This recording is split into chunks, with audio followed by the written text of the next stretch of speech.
Prime Minister of Britain. He is Michael Heaver. Michael, welcome. How you doing, Paul? That's overplaying it slightly, but thank you very much. Now, before the break, I was talking about this article, which I woke up to this morning. Absolutely enraged by it, as you can imagine. Theresa May has announced she'll basically front a new government body, or a government programme at least, to devote resources to tackling online abuse, which basically means mean comments on the internet, to, quote, better police the internet. We've also got the government funding a dedicated national security unit to tackle fake news and disinformation, which we know is a completely subjective term. Michael, I know the government can do more than one thing at a time, but can this country really afford to be policing speech so Theresa May can look good and so she can virtue signal? Or do you think there are more pressing matters, more pressing security matters that we should be concentrating right now in this country?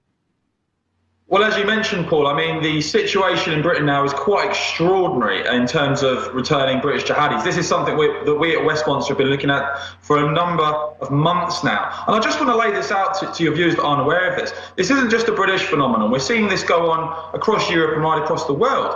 Hundreds and hundreds of jihadis that are so committed to Islamic State that they've gone out and supported Islamic State in Syria and Iraq, risked their lives to get there. These people are out there. About half of them have come back that went from Britain, have returned. And we're now in a situation where the government are basically saying a significant proportion aren't deemed to be of national security risk. Can you imagine how dedicated a jihadist, how sick you have to be to go and support these people that you know burn people alive, rape children, abuse people, kill people, torture people? These people are so committed they've gone over there. Hundreds have come back, and our government, our security services apparently are deeming them, hundreds of them, to not be worth scrutinising in terms of national security. That many of them may be walking the streets without any analysis at all. And this isn't just going on in Britain, as I say. This is right across Europe. And as you mentioned, to have hundreds of these people walking around in Britain, I think is horrifying. What's even more horrifying is it's going on, as I say, right across Europe in other countries. And you're right. The priority here, the number one priority for any government should be to protect the public, to protect the people of those countries. And yet we see this incredible situation where hundreds and hundreds of jihadis, hardened, potentially trained to kill, are back in the country and being assessed as not being of national security concern. It simply doesn't add up, and I think we need more answers on exactly who these people are.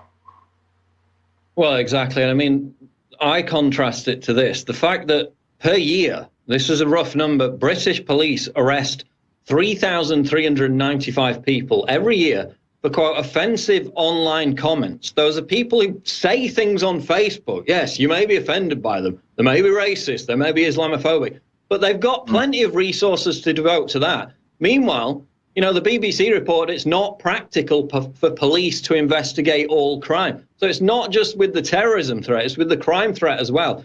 And yet they're constant. Theresa May is constantly banging on about, online abuse. Yet that's actual resources, that's actual police time that's been dedicated to that. We also had another story today, Michael, which I mentioned on the show.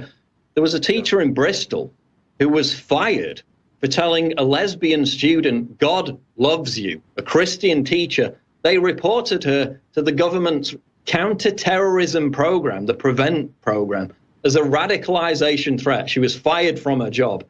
And meanwhile, those are the people being reported as terrorists, and she was investigated. It wasn't just laughed off, as it should have been. Meanwhile, as he said, you got hundreds of actual terrorists that have come back from Syria, from Iraq, fighting for ISIS, potentially beheading people, stoning people to death. And hundreds of them have just been let loose. They're not even under surveillance. Do you think it's actually related to a resource issue? Or is it just this general disregard for not treating Islamic terrorism with the importance it should be treated? Well, let me say this, Paul. I mean, there's a new defence secretary in Britain called Gavin Williamson. And he came, and this is what really perplexes me about this situation. He came in, and Gavin Williamson basically said, rightly in my opinion, that jihadis that go abroad and support Islamic State should either be killed and certainly should never be let back into Britain. And yet, when you have a defence secretary in government saying that, the British policy appears to be something very different. So it seems to me that on one hand, you've got these ministers saying things like Rory Stewart was another one I remember, saying that these people shouldn't be allowed back, they should be killed abroad. And yet the actual policy is that hundreds are back. So then I start to ask the question, Paul. Then I start to ask the question, have these people been allowed back by the government? Has there been a deal done, some sort of conversation had? Or is it the case that a complete incompetence and weak borders have actually allowed these people to return and the government have only found out about it upon their return? Because I don't see how you marry up the fact that government ministers, including the defence secretary, are basically saying we should kill these people, they shouldn't come back, with the fact that right now, in this country, hundreds of them are back. I think we need a serious answer on that, how we can have, as I say, the government saying one thing, and yet government policy seems to be pointing towards a completely different reality, and a quite scary one, to be quite honest with you. It's absolutely incredible. And I mean, after the last terror attack, I think it was the London Bridge attack, you know, Theresa May said enough is enough. And still she's continuing with these policies of treating online mean comments on the internet as more of a threat, more of a concern than actual terrorists on the streets. It's absolutely baffling to me. Let's talk about Theresa May. You know, she was in a position where she could have seized on this populist wave that swept Europe over the past 18 months. She completely failed. She failed to be bold, which is what she needed to be. She would have had the support of the population if she'd done that. You know, she's got the leadership skills of a dishcloth. She keeps getting in spats with Trump, you know, just to virtue signal even more about how she's, you know, not like Trump. You know, she's on course to lose an election, according to the current polls, to a man who literally supports terrorist groups and socialist policies that have wrecked nations like Venezuela. That's how pathetic she is. How on earth, Michael, is Theresa May still in office, and what's it going to take to turf her out? Well, it's quite incredible. If you look at that, the Davos event where you had Donald Trump lay out his vision, which was basically this phenomenal vision for an America that had strong borders, that welcomed only those that had something to contribute and wanted to be part of the, sort of his vision for America. And you can contrast that with Theresa May's speech, where no one can actually remember much of what she said because it was just so dull, so boring.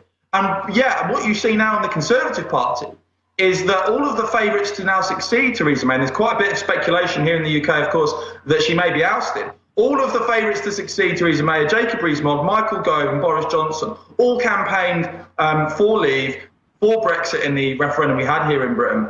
And I think that speaks to me in that people have had enough, really, of this slow plodding approach. You know, a lot of people went out and voted leave to get back control of Britain's borders. And we're now being told by the government that's not going to happen until at least 2021. Oh, and by the way, the government want you to believe that in 2019, when we leave the EU, we then have to enter a transition period whereby we'll still be having to listen to EU laws, and we'll having to implement new EU laws as well. The whole thing's a complete dog's dinner, and that's why you're now seeing Brexiteers surge of support. That's why you're seeing serious doubts in Theresa May. Brexit is not being delivered, and there's a lot of impatience growing and a lot of anger as well. And I want to get more into Brexit after the break. I put out a tweet a couple of days ago, you know, retweet for Rees-Mogg being Prime Minister. I think it got about 10,000 retweets. Talking about Mogmentum. He's got a hell of a lot of Mogmentum since that incident at the university on, I think it was Friday, where he confronted, not in an aggressive way, but to actually shut down and shame those thuggish, they call them protesters, they weren't protesters. So there's a lot of momentum behind Mogg right now, a lot of support. We'll talk about it after the break with Michael Heaver. This is the Alex Jones Show live, Infowars.com. We'll be back. We are back live with Michael Heaver of Westmonster.com, who hails from the current acid attack capital of Europe, as do I, London. And I wanted to ask Michael about that. Michael, we've seen this surge in knife crime. We're going to get back into Brexit in a second, but we've seen this surge in knife crime and acid attacks, especially over the course of the last year. Violent crime way up. Have we nailed down if there is a correlation between this surge in violent crime and acid attacks with mass migration and with overpopulation? Well, look, Paul, I certainly think the areas of London now become very lawless. We saw at the end of last year a news story emerge of delivery drivers in swathes of London after certain times at night, when it got dark, refusing basically to deliver anymore. I mean, if that isn't a no-go area, I don't know what is. And what we're seeing, I think, is a lot of different factors playing into this.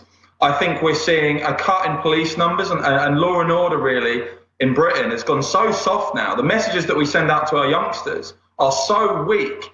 We do not send out a strong enough message. And you're right, the statistics on this are absolutely horrendous. If you look at something like knife crime, 21% increase year on year. Gun crime in London, up 44% since 2014. Robberies year on year across the country, up 29%. Reported rape, up 29%. So this isn't, although acid attacks, we're seeing this as a new phenomenon, unfortunately, that's a scourge in our streets. I think there's a wider context to this, actually, Paul, which is that we're seeing a complete breakdown in law and order as a result of a very, very weak approach, as a result of cutting police numbers. And we're really seeing violent crime especially rising nationally at huge numbers. As I say, a 20% year-on-year increase in knife crime, knife offences, a 44% increase in London on gun crime since 2014. These are huge rises in relatively small amounts of time. So it's clearly not going